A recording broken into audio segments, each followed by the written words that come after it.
지금부터 11년 전 같은 날입니다.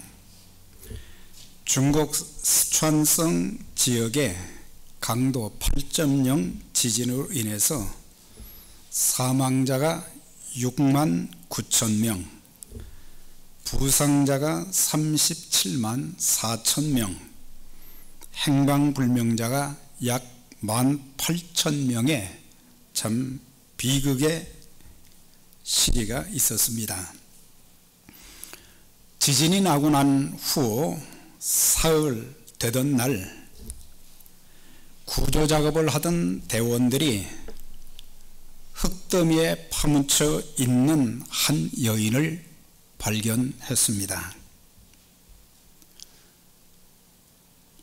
무너진 잔해 흙더미를 이렇게 헤친 후에 보니까 그 여인은 무릎을 꿇은 채 흙더미에 덮여서 죽었습니다. 그런데 흙더미에 덮여 있으면서 두 팔은 또한 땅을 딛고 무릎을 꿇고 그렇게 죽었는데, 구조대원들이 가만히 이렇게 흙을 파 내려가다가 보니까 그 여인의 바로 밑에 한 어린아이가 꿈틀거리고 있었습니다. 숨진 어머니는 자신의 아이를 보호하기 위해서 두 다리는 무릎을 꿇고 두 팔은 땅을 딛고 그 무거운 흙더미를 받치고 아이를 지키기 위해서 몸부림을 치다가 죽게 되었습니다. 그런데 아기를 덮은 담요를 이렇게 들치다가 거기에 핸드폰 하나가 발견이 되었습니다. 그런데 그 어머니는 이제 죽어가는 순간에 그 아이에게 문자를 남겼어요. 너무나 사랑스러운 내 아가, 만약 내가 살아있다면 이것만은 꼭 기억해 두어라. 엄마는 너를 너무너무 사랑한단다. 그 문자를 남기고 아이를 보호하기 위해서 힘든 고통의 시간을 보내고, 그래서 결국에 구조대원들에 의해서 그 아이는 살아나게, 건강한 모습으로 살아나게 되었습니다. 자식을 사랑하는 세상 모든 어머니의 모습이 아니겠어요. 세상 모든 어머니, 특히 우리의 아버지 어머니들이 우리에게 많은 것은 해줄 수 없는 그런 상황이었다 할지라도 우리에게 생명을 주었고, 그리고 사랑하는 우리 자녀들을 얼마나 어머니가, 아버지가 사랑했겠습니까? 신구약 성경을 찾아보면서 특히 공경이라는 단어를 찾아보았습니다. 거기에는 공경이라는 단어는 많이 나오는데 대상이 보통 한 3종류로 구분이 됩니다. 공경이라는 단어를 썼는데 첫째는 하나님 아버지, 하나님을 공경하라고 하는 그런 내용들이 꽤 많이 나와 있어요. 그 다음에 두 번째 많이 나온 것이 내 부모를 공경하라. 내 부모를 공경하라. 그 다음에 셋째는 나이 드신 노인들을 향해서, 그리고 지도자들을 향해서 공경하는 태도를 가지라. 그렇게 또 기록이 되어 있는 것을 보게 됩니다. 공경이라고 하는 뜻은 최고로 친다. 우리 아버지 어머니가 최고다. 우리 아버지 어머니가 세상의 그 어떤 부모보다 나에게는 최고다라고 하는 것. 높이 평가하다. 세상의 그 어떤 사람들의 업적보다도 부모님의 업적을, 부모님을 높이 평가해야 된다. 그 다음에 후하게 갚다. 그런 의미를 가지고 있는데, 그리스도인들은 하나님을 공경하고 부모님을 공경하고 노인과 지도자들을 공경하는 그런 자들이 되어야 할 것을 우리에게 말씀해 주고 있습니다. 우리가 부모를 공경한다고 하면 그 구체적인 내용이 몇 가지가 있는데, 첫 번째는 부모님의 권위를 인정해 주는 자녀가 되어야 한다.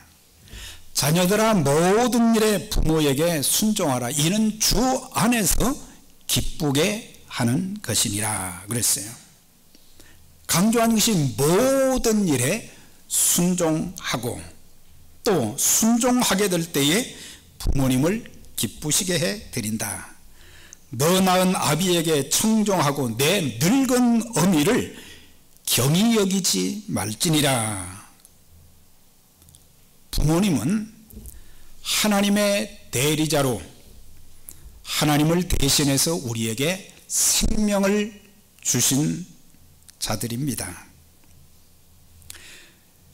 부모님은 하나님의 마음으로 자식의 생명을 돌본 자이며 위임받은 축복의 선포자이라고 하는 것입니다.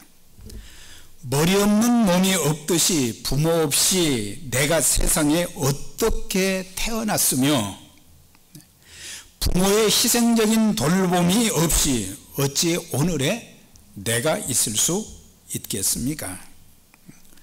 그러기에 부모님이 건강하시든지 병약하시든지, 또한 재산이 있든지 없든지, 많이 배우셨든지 적게 배우셨든지 그런 것에 상관없이 자녀들은 부모님을 공경하라.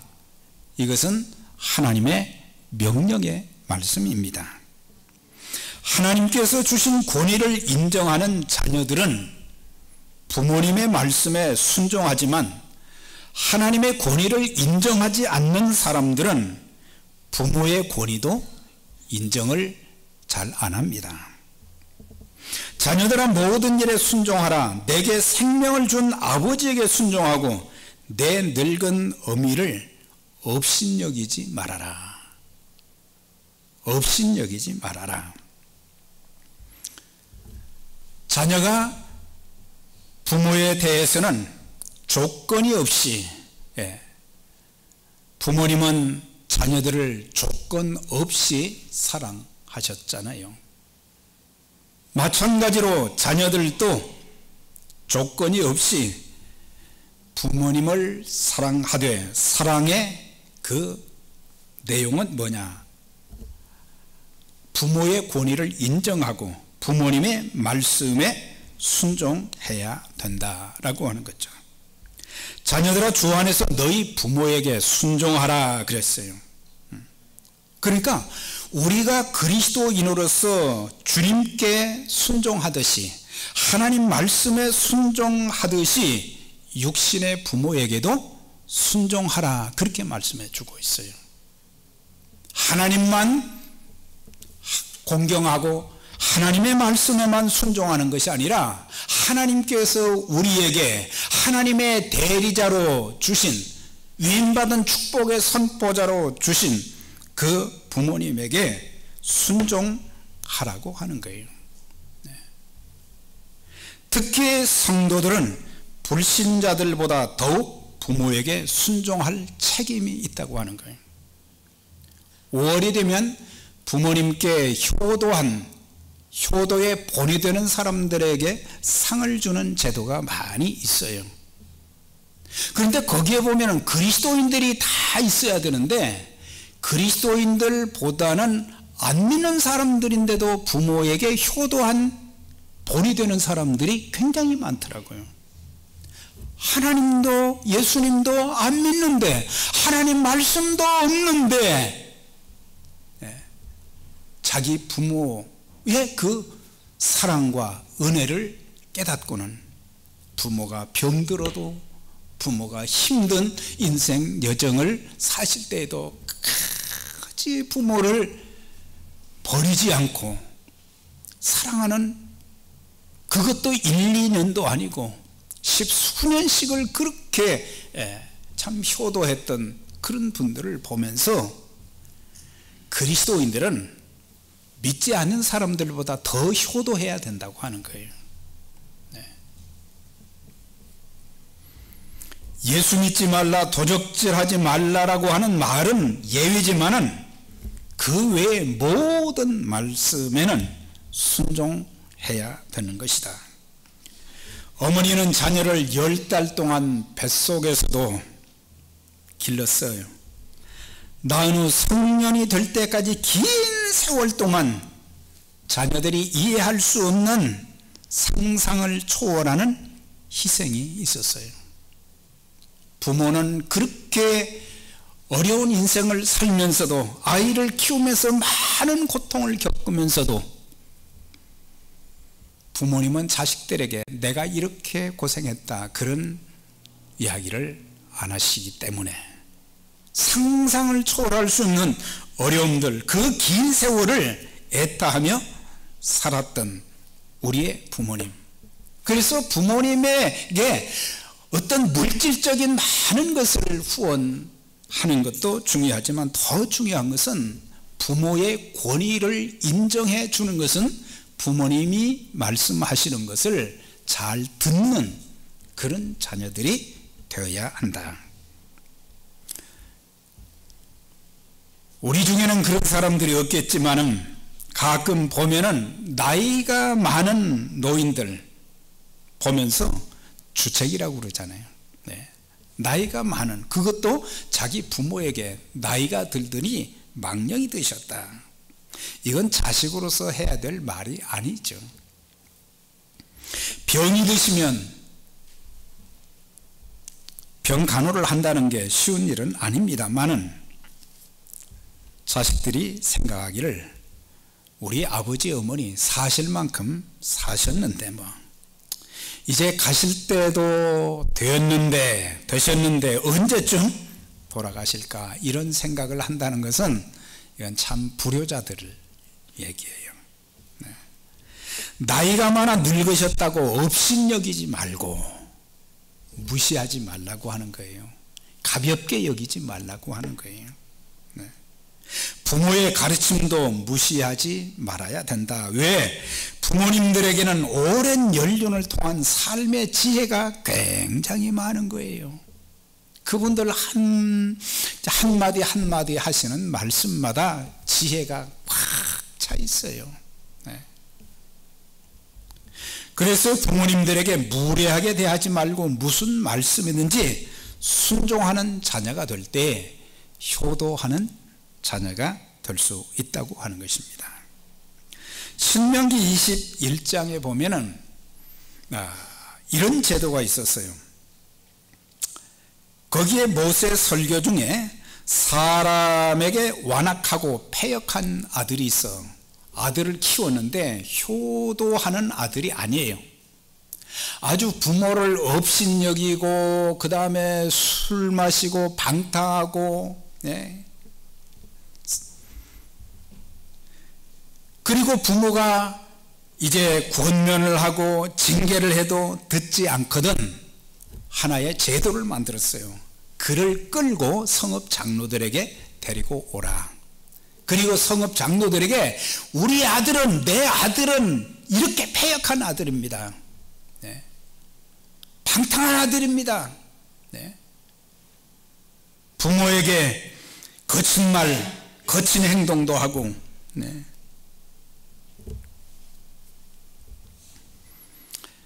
그런 말을 성읍 장로들에게 했을 때에 그 율법 제도에는 그런 아들이 있으면 돌로 쳐서 죽여라, 그런 제도가 있어요.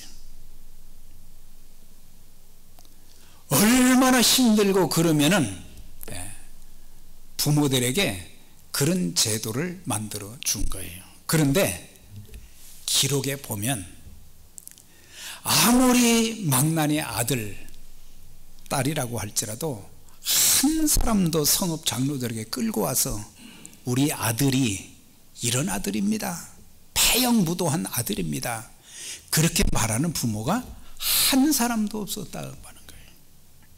그런 고통을 겪으면서도 늘 끌어안고 내 자식인데 그게 바로 부모의 마음인 것입니다. 그래서 우리는 부모님의 권위도 인정하면서 부모님 살아생전에 즐겁게 해드리는 자녀가 되어야 한다. 내 부모를 즐겁게 하며 너 낳은 어미를 기쁘게 하라 그랬어요. 그러니까 부모의 마음에 즐거움을 안겨주어라 그랬어요. 그러니까 그때 당시에 부모에게 즐거움과 기쁨을 주는 자녀들도 있지만 부모의 근심거리, 슬픔을 안겨주는 자녀들도 많이 있었다고 하는 것을 알 수가 있어요. 사무엘상 2장에 보면은 사사시대 말기에 엘리라고 하는 제사장이 있었어요. 그런데 그의 두 아들이 장성해서 아버지의 그 직책을 따라서 그들도 제사장이 되었어요. 제사장이 되면은 하나님과 인간 사이에 중보 역할도 감당하면서 모든 백성들에게 말씀이나 기도나 모든 면에 볼이 되어야 될 사람들이잖아요. 지도자들이잖아요. 그런데 제사장이 되었는데 이 아들들이 얼마나 형편없는 아들들인지 홈리와 비누아스가 이제 하나님 앞에 제물을 드릴 때에 그것을 삶아서 먼저 하나님께 드리고 그 다음에 제사장에게 주게 되어 있어요. 그런데 하나님께 드리기 전에 중간에 고기가 다 익기도 전에 이 두 아들들이 빨리 고기를 나한테 주어라, 우리가 먹어야 되겠다, 이렇게 영적으로도 잘못되어지고 그 다음에 회막에서 수종드는 여인들을 간음을 하고, 그러니까 백성들에게 아버지로서 할 말이 없는 거예요. 자녀들은 부모님의 얼굴에 먹칠을 하거나 부모님의 이름, 잘못하면 그 전에 그랬잖아요. 내 아버지 이름이 뭐냐 그랬거든요. 그만큼 자녀들은 책임감 있게 신앙생활도 하고 세상에 나가서도 책임감 있게 살아야 되는데 그렇게 하지 못했어요.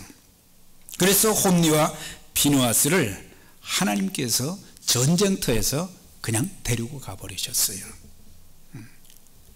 또한 사무엘하 18장에 보게 되면 다윗에게는 여러 아들들이 있었어요. 그런데 그 중에 큰 아들이 압살롬이라고 하는 아들이었는데 아버지가 나이 많고 그러니까 자기가 왕이 되기 위해서 아버지를 쫓아냈어요. 그러니까 아버지를 따르던 신하들이 이 압살롬을 잡아서 죽이기 위해서 이제 서로 싸움이 붙게 된 거예요. 그런데 결국에 압살롬이 아버지를 밀어냈지만 결국에 자신이 죽임을 당하게 된 거예요. 그런데 아버지 다윗은 아버지를 그렇게 왕위에서 밀어내고 비참하게 만들었는데도 그 아들에 대한 안타까움을 가지고 있었어요. 33절에 보니까 왕의 마음이 심히 아파 문 위층으로 올라가서 우니라 그랬어요. 아들이 죽었다는 소식을 듣고 나서 괘씸한 것, 잘 죽었다, 그게 아니라 백성들 앞에서는 울지는 못하고 위층에 올라가서 혼자 울면서 이렇게 말했어요. 내 아들 압살롬아, 내 아들 압살롬아, 차라리 내가 너를 대신하여 죽었으면, 압살롬 내 아들아, 내 아들아, 하였더라 그랬어요. 부모의 마음이 어떤가? 자식은 부모를 욕하고 업신여기고 못된 짓을 다 해도 아버지는, 어머니는 끝까지 자식을 사랑하는 그런 모습을 우리가 보게 되는 것입니다. 그래서 우리는 근심거리, 부모에게 근심거리, 슬픔을 안겨주는 자녀들이 되어서는 안 돼요. 부모님을 기쁘시게 해드리는 그런 자녀들이 되어야 할 것입니다. 의인의 아비는 크게 즐거울 것이요 그랬어요. 여기서 의인이라는 것은 하나님의 말씀대로 사는 자녀에 대한 칭호인데, 하나님의 백성들은 자기 육신의 부모를 기쁘게 해드리는 자들이 되어져야 된다. 믿음의 부모는 언제 제일 기뻐하실까? 첫 번째는 우리 자녀들이 믿음 생활 잘하는 것을 제일 기뻐하시는 줄 믿습니다. 우리 아들이, 우리 딸이 참 믿음 생활을 너무 잘하고 참 하나님을 잘 섬기고 교회를 잘 섬기고, 자녀가 몸과 마음이 건강하게 자라는 것, 공부를 잘하여서 좋은 학교 가는 것, 출세하는 것, 직장에서 인정받는 것, 돈을 많이 버는 것, 다 부모님을 즐겁게 해드리는 일이지만 더 중요한 것은 하나님을 두려워하며 예수 잘 믿고 진실하게 사는 것, 성실하게 사는 것을 보면서 크게 기뻐하는 거예요. 그래서 믿음의 자녀들은 신앙생활을 잘 해야 됩니다. 신앙생활 잘 해야 돼요. 내가 내 자녀들이 진리 안에서 행한다 함을 듣는 것보다 더 즐거움이 없도다 그랬어요. 우리 아들, 우리 딸이 말이죠, 믿음 생활 잘하고 하나님 말씀대로 살려고 몸부림치는 그런 이야기를 들을 때마다 그것처럼 기쁜 것이 세상에 없다. 룻기서 1장 16절 17절에 보면요, 모압 여인 룻이라고 하는 여인이 나옵니다. 남편이 일찍 죽었어요. 이제 시어머니가 아들 둘, 남편 다 세상을 떠나고 힘든 가운데 더 이상 희망이 없어서 며느리 둘을 불러놓고 너희 집으로 다 돌아가라, 너희 부모님들로 가라 그랬어요. 그랬더니 한 며느리는, 오르바는 갔어요. 그런데 룻은, 그 며느리는 시어머니에게 이런 고백을 했어요.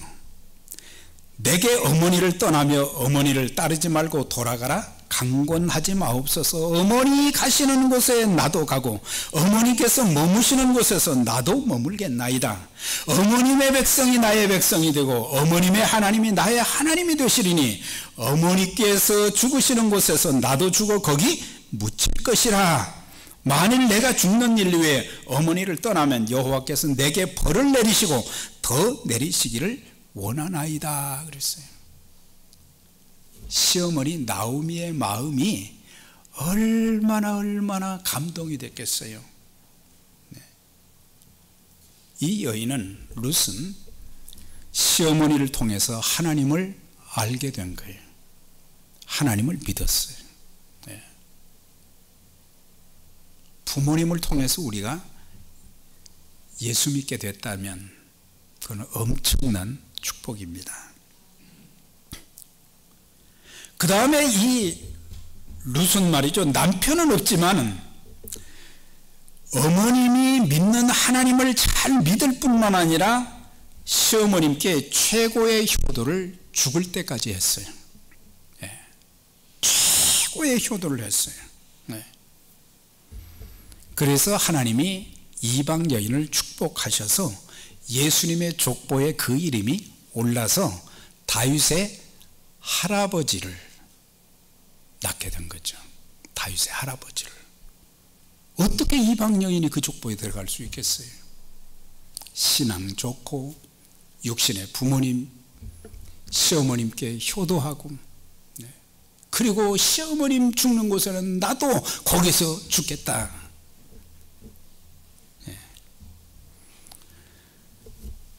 그리고 또 한 가지는 부모님의 마음을 편안하게 해드리는 그런 자녀들이 되어야 됩니다. 내 아들아 내 마음을 내게 주며 그랬어요. 부모를 대적하며 부모의 가슴을 아프게 하며 부모의 눈에 눈물을 흘리게 만들며 부모의 마음에 슬픔을 안겨다주는 불효자들이 되지 말고 살아생전 효도해야 된다. 지금 여러분들 중에는 부모님들이 살아계신 분들이 계실 것입니다. 한국에도 계시고 미국에도 계시고 요 가까운 곳에도 계시고 좀 먼 곳에도 계시고, 아직도 부모님이 살아 계시다는 것은 나로 하여금 효도할 수 있는 기회를 더 많이 주신 것에 대해서 감사할 수 있기를 바랍니다. 효도할 수 있는 부모님이 계시다고 하는 거. 그래서 부모님의 마음을 평안하게 해드리기 위해서는 부부간의 행복한 가정을 이루어야 합니다. 부부가 살면서 매일 이렇게 싸우고 어려운 모습, 고통스러운 모습, 힘든 모습만 보여주고 서로 다툰다고 하면 부모님 마음이 얼마나 찢어지겠어요. 행복한 가정을 다 이루시기를 바랍니다. 행복한 가정이 되어서 정말 행복하게 사는 그런 모습을 보여주는 자녀들, 그리고 형제간에는 화목해야 됩니다. 형제간에 어렸을 때는 참 친했다가도 결혼하고 나면은 나중에 서로 말이죠 다투고 싸우는 일들이, 또 작은 돈 가지고 서로 다투는 일들, 헤어지는 그런 일들이 많은데, 요셉의 형들은 요셉을 미워하여 죽이려고 했지만은 요셉은 그 형제들을 끌어안고 화목하게 만들었어요.